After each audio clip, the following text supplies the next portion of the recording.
Mutiara Hitam, Jilid 16 Bagian 1. Ong Toan Leong atau yang terkenal dengan julukan Hui Tuong atau Raja Golok terbang mengelus kepala dan pundak murid keponakannya. Aku sudah tua dan tadinya ingin mengasuh di pegunungan. Siapa tahu timbul urusan kehancuran bengkau dan urusanmu di sini. Ayahmu dulu sering menyatakan kepadaku bahwa ia ingin sekali melihat putranya menjadi seorang gagah, akan tetapi tidak perlu melanjutkan hidup sebagai pengemis. Siapa kira, suling emas yang kukagumi malah menjadi gara-gara kau diangkat menjadi pangcu. Suling emas berdiri melamun dengan hati duka. Pada saat itu, di antara para penonton meloncat naik seorang pemuda yang langsung berlutut di depan suling emas sambil berseru, "Suhu." Suling emas memandang dan ketika mengenal bahwa pemuda ini adalah Qiang Leong, hatinya seperti diremas dan kembali 2 titik air mata meloncat keluar ke atas pipinya. "Leong Ji, atau anak Leong, mengapa kau menyusulku?" Qiang Leong melangkah heran. Baru kali ini suhunya memanggilnya Leong Ji dengan suara menggetar seperti itu. Tidak biasanya gurunya memperlihatkan kelemahan. Alangkah herannya ketika ia merasa kepalanya dielus-elus dan dibelai, dan lebih terkejut lagi melihat 2 titik air mata di atas pipinya gurunya. Qiang Leong memang sedang bingung dan berduka karena ia menjadi orang buruan pemerintah. Maka kini dielus-elus dan melihat gurunya terharu, ia pun tak dapat menahan hatinya dan betapapun ia menggigit bibir, tetap saja air matanya jatuh berderai. "Suhu, Suhu, Ticu, ah." Barulah suling emas terkejut dan sadar akan keadaannya. Tentu telah terjadi peristiwa yang amat hebat, maka muridnya yang biasanya tenang ini sampai menangis. Ia cepat membalikkan tubuh menjura ke arah Ong Toan Leong dan berkata, "Cukuplah, Ong Tuako. Maafkan semua kesalahanku dan selamat berpisah. Siang Qi, kau turutlah semua petunjuk supekmu. Hayo Leong Ji, kita pergi." Ia menarik tangan Qiang Leong dan mereka berdua meloncat jauh dan lenyap dalam sekejap mata. Sepeninggalan suling emas dan muridnya, Yu Xiangqi lalu membubarkan pertemuan, kemudian ia mempersilakan supeknya masuk ke dalam. Di situ supek dan murid keponakan itu menceritakan pengalaman masing-masing. Akhirnya atas permintaan Xiangqi, sesuai pula dengan keinginan ayahnya agar ia tidak menuntut penghidupan pengemis, Xiangqi mohon kepada supeknya agar sudi membimbing Kong Sim Kai Pang karena ia sendiri ingin merantau memperluas pengetahuannya. Ong Toan Leong yang tahu pula bahwa kedudukan kaum Kai Pang terancam oleh kaum sesat menyanggupi, maka secara resmi Ong Toan Leong diangkat menjadi ketua Kong Sim Kai Pang. Beberapa hari kemudian Yu Xiangqi lalu pergi merantau, tentu saja tujuan pertama perjalanannya adalah menyusul Song Goat, tunangannya. Adapun suling emas membawa muridnya keluar kota. Mereka berhenti di tempat sunyi jauh di luar kota, duduk di pinggir jalan. Qiang Leong lalu menceritakan pengalamannya, semenjak ia mengejar Suma Kiat sampai ia hampir ditangkap oleh pasukan kota raja. Tidak sekali-kali Ticu hendak memberontak terhadap perintah Kaisar, Suhu. Akan tetapi Mutiara Hitam mengamuk dan merobohkan para prajurit, kemudian memaksa Ticu untuk melarikan diri. Ticu bingung dan terpaksa lari, lalu Ticu mencari Suhu untuk mohon pertimbangan. Ticu dianggap pemberontak dan tidak mentaati Kaisar. Kalau memang Suhu memutuskan bahwa Ticu harus menyerahkan diri, sekarang juga Ticu akan berangkat ke kota raja. Suling emas termenung. Kemudian dengan suara berat ia berkata, "Qiang Leong, sebelum aku bicara tentang hal itu, lebih dulu kau bersiaplah menerima pembukaan rahasia besar hidupmu. Leong Li, ketahuilah, nak, bahwa engkau ini sebenarnya adalah putraku sendiri." Suhu, wajah Qiang Leong menjadi pucat sekali ketika ia menengadah dan menatap wajah gurunya. Suling emas tersenyum. Kini hatinya bebas, tidak terdapat ganjalan seperti biasanya kalau ia berhadapan dengan putranya ini. Ong Toan Leong memang betul. Orang tidak perlu bersembunyi dari kenyataan, baik manis maupun pahit. Orang tidak bisa lari daripada pertanggungan jawab perbuatannya. Sudah berani berbuat harus berani menanggung risiko, betapapun beratnya. Setelah dihadapi kenyataannya malah tidak seberat kalau dijadikan ganjalan hati. Bukan Suhu, melainkan ayah, anakku. Dengarlah baik-baik dan engkau tidak perlu tersinggung atau malu karena cinta kasih antara ibumu dan aku dahulu adalah cinta kasih yang murni, yang diputuskan orang karena paksa. Dahulu sebelum menikah dengan ayahmu, ibumu dan aku saling mencinta. Suling emas lalu menceritakan semua pengalamannya dengan Suma Cheng, ibu Qiang Leong. Demikianlah, cinta kasih antara kami direnggut. Kami dipisahkan dengan paksa, sedangkan ibumu telah mengandung engkau, anakku. Hanya untuk menjaga nama baik keluarga ayah bundamu, maka engkau diberi si Qiang seperti ayahmu. Padahal engkau adalah putraku, dan hal ini agaknya diketahui pula oleh ayahmu, maka dia membiarkan engkau menjadi muridku. Makin lama mendengar cerita suling emas, makin pucat wajah Qiang Liong, dan akhirnya ia menubruk kaki suling emas sambil mengeluh. Ayah. Liongji, anakku, mulai sekarang, kita tidak perlu berpura-pura, tidak perlu bersembunyi. Kau sebut ayah padaku, jangan suhu. Aku sudah bosan untuk berpura-pura bersih. Kita tidak perlu berpaling lagi dari kenyataan. Ayah, kiranya ayah demikian menderita oleh asmara. Ah, semoga saja tidak menurun kepadaku, ayah. Merah wajah suling emas. Ah, anakku, engkau tidak tahu. Aku belum bercerita tentang Ratu Yalina. Akan tetapi ia menekan perasaannya dan berkata, ada terjadi apakah, Liongji? Ayah, terus terang saja, setelah mengetahui bahwa engkau adalah ayahku, dan karena kaisar menganggap aku pemberontak, aku segan kembali ke kota raja. Aku, mohon ayah sudi melamarkan. Ah, engkau mempunyai pilihan hati? Semoga engkau bahagia, tidak seperti ayahmu. Siapakah gadis itu, Liongji? Tentu ayah akan melamarkan untukmu, karena engkau sudah cukup dewasa. Dia bukan orang lain, masih anak keponakan ayah sendiri, yaitu Mutiara Hitam, kata Qiang Liong sambil menundukkan muka. Untung bagi suling emas bahwa pada saat itu Qiang Liong menundukkan muka, kalau tidak tentu akan melihat betapa wajahnya menjadi pucat sekali dan matanya terbelalak lebar. Harus diakui bahwa suling emas adalah seorang pendekar besar yang sudah menguasai perasaan hatinya, tenang dalam segala hal, bahkan dalam menghadapi bahaya maut sekalipun. Akan tetapi, mendengar betapa putranya jatuh cinta dan minta dilamarkan puterinya, ia hampir pingsan. Timbul penyesalan yang amat besar di hatinya, semua ini terjadi sebagai tamparan bagi mukanya, tamparan yang keluar dari mulut Ong Toan Liong.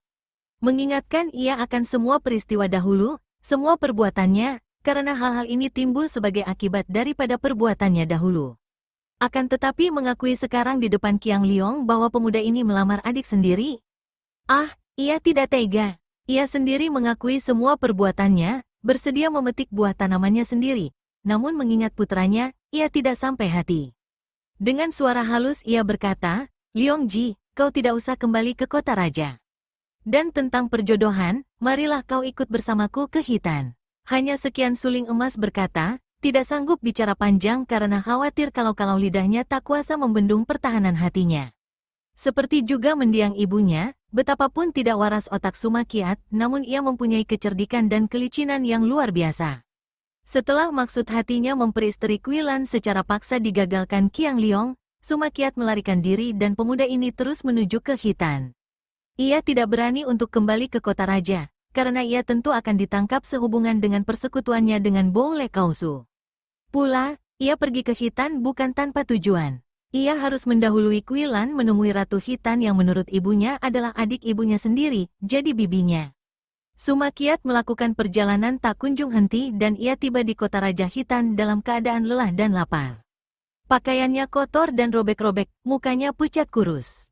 Ketika para pengawal mendengar bahwa orang asing ini hendak menghadap ratu, ia ditangkap dan Sumakiat sama sekali tidak melakukan perlawanan. Karena para pengawal menaruh curiga, ia dihadapkan kepada Panglima Kayabu. Saya ingin menghadap Ratu Hitan dan ingin bicara empat mata. Saya adalah anak keponakannya. Berkali-kali Sumakiat berkata dan akhirnya oleh Panglima Kayabu sendiri dibawa ke istana menghadap Ratu Hitan. Begitu berhadapan dengan ratu yang masih cantik dan bersikap agung itu, serta-merta Sumakiat menjatuhkan diri berlutut dan menangis menggerung-gerung. Aduh, Bibi, keponakanmu ini mengalami penderitaan yang hebat. Ratu itu berkata dalam bahasa Han yang fasih, sedikit pun tidak kaku seperti kalau orang Hitan lain bicara, orang muda, tenanglah. Engkau siapa? Ibu saya bernama Kam Sian Eng. Ah, Ratu Yalina lalu memberi isyarat dengan matanya kepada Panglima Kayabu agar meninggalkan mereka berdua. Panglima yang setia ini bangkit, mengangguk lalu pergi meninggalkan ratunya bersama orang muda itu. Biarpun ia masih menaruh curiga kepada pemuda itu, namun mendengar bahwa pemuda itu putra Kam Sian Eng, pemuda itu benar keponakan sang ratu. Pula, ia tidak perlu khawatir karena ilmu kepandaian ratunya amat tinggi sehingga tak mungkin diganggu lawan, apalagi seperti orang muda itu. Ratu Yalina bergetar hatinya, akan tetapi ketika mengamat-amati wajah pemuda itu, ia teringat akan Sumaboan dan teringatlah ia betapa dahulu kakak angkatnya, Kam Sian Eng, terbujuk dan tergila-gila kepada putra pangeran yang bernama Sumaboan yang kemudian menipunya.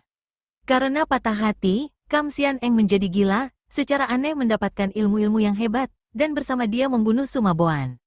Akan tetapi hubungannya dengan Sumaboan itu telah membuat Kam Xian Eng mengandung dan dalam keadaan mengandung Kam Xian Eng lari minggat entah kemana. Kiranya inikah putranya? Siapa namamu? Tanyanya kepada pemuda yang masih menangis. Nama saya Sumakiat. Ratu Yalina tersenyum dan yakinlah ia sekarang bahwa ini memang putra Sumaboan. Ternyata kakak angkatnya itu masih mengakui bekas kekasihnya dan memberi si Suma kepada putranya. Ah, kalau begitu engkau benar keponakanku. Kiat Ji atau anak Kiat, setelah bertemu bibimu, kenapa kau menangis? Aduh, bibi, yang mulia, kasihanilah hamba, yang sudah sebatang kara ini. Heh, kemana ibumu? Ibu tewas dalam membela dan menyelamatkan putri bibi. Putriku, siapa? Wajah Ratu Yalina berubah tegang. Siapa lagi kalau bukan Kuilan si mutiara hitam? Berdebar jantung Ratu Yalina. Jadi benarkah putrinya yang hilang itu berjuluk mutiara hitam? Bagaimana engkau bisa tahu dia putriku? Tanyanya makin tegang. Mendiang ibu yang menceritakan. Ibu mengambilnya ketika masih bayi dan Kuilan menjadi muridnya. Ceritakan semua, lekas ceritakan semua, anakku.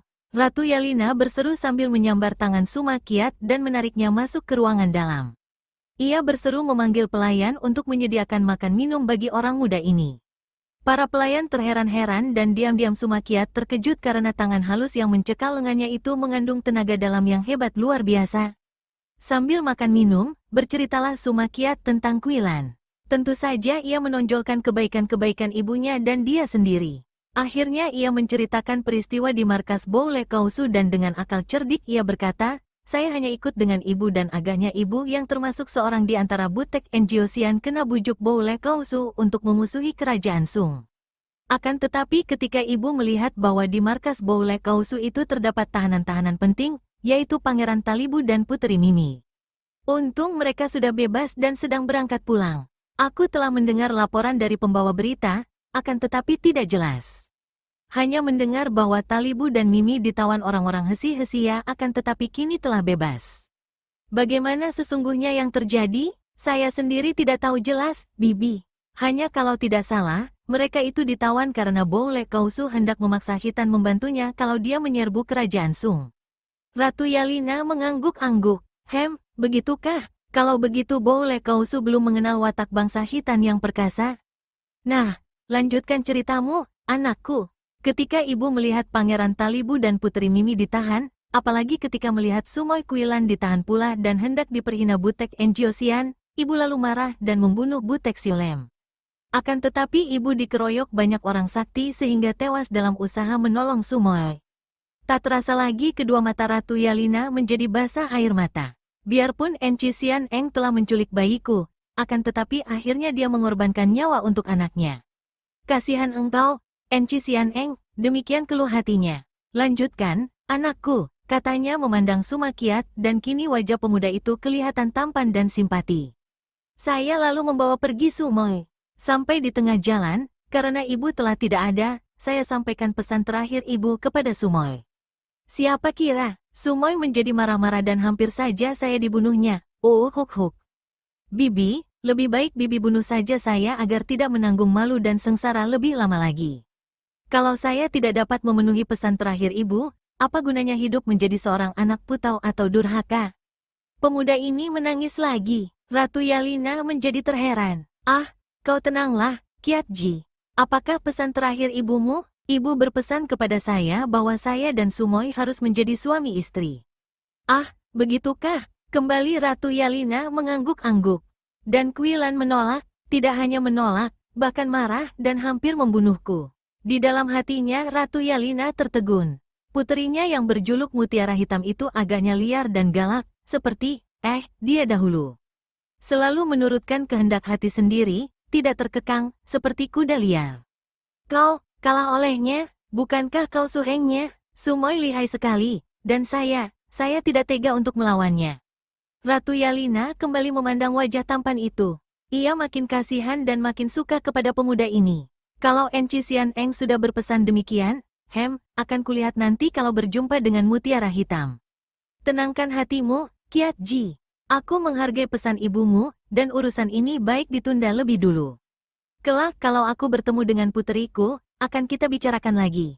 Kau mengasuhlah. Ratu Yalina memanggil pelayan dan pemuda itu lalu dipersilakan mengasuh di sebuah kamar indah di kompleks istana, diberi pakaian serba indah dan hidangan-hidangan lezat.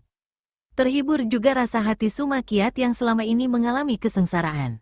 Tentu saja Kuilan sama sekali tidak pernah menduga bahwa Suma Kiat telah mendahuluinya ke Khitan. Tidak seperti Suma Kiat yang melakukan perjalanan siang malam, ia menuju ke Khitan tidak tergesa-gesa, sambil melihat pemandangan indah. Maka ketika ia tiba di Khitan, Suma Kiat sudah lama berada di sana, bahkan Pangeran Talibu dan Putri Mimi sudah lama pula kembali ke kota Raja Khitan.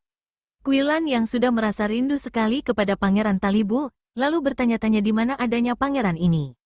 Karena yang bertanya adalah seorang wanita yang agaknya baru saja belajar bahasa Khitan, dan melihat wajah Kuilan memang patut menjadi peranakan Khitan, orang-orang yang ditanyai tidak menaruh curiga, mengira bahwa nona itu memang seorang pelancong yang ingin tahu saja. Akhirnya Kuilan mendapat keterangan bahwa Pangeran Talibu tinggal di sebuah gedung indah di lingkungan istana, di sebelah kiri di mana terdapat pertamanan luas mengelilingi gedungnya. Mendengar ini, Kuilan mencari kesempatan di waktu pagi hari yang masih sunyi, dengan menggunakan kepandaiannya ia melompat masuk melalui dinding yang mengelilingi taman luas. Karena istana selalu aman dan dinding itu tinggi, maka penjagaan tidak begitu ketat sehingga Kuilan dapat melompat masuk tanpa diketahui penjaga. Berdebar jantung Kuilan. Bagaimana nanti penerimaan Pangeran Talibu? Bagaimana kalau tidak mau menerimanya? Ah, tidak mungkin. Terbayang olehnya semua peristiwa di kamar tahanan ketika dia dan Pangeran Talibu diberi racun.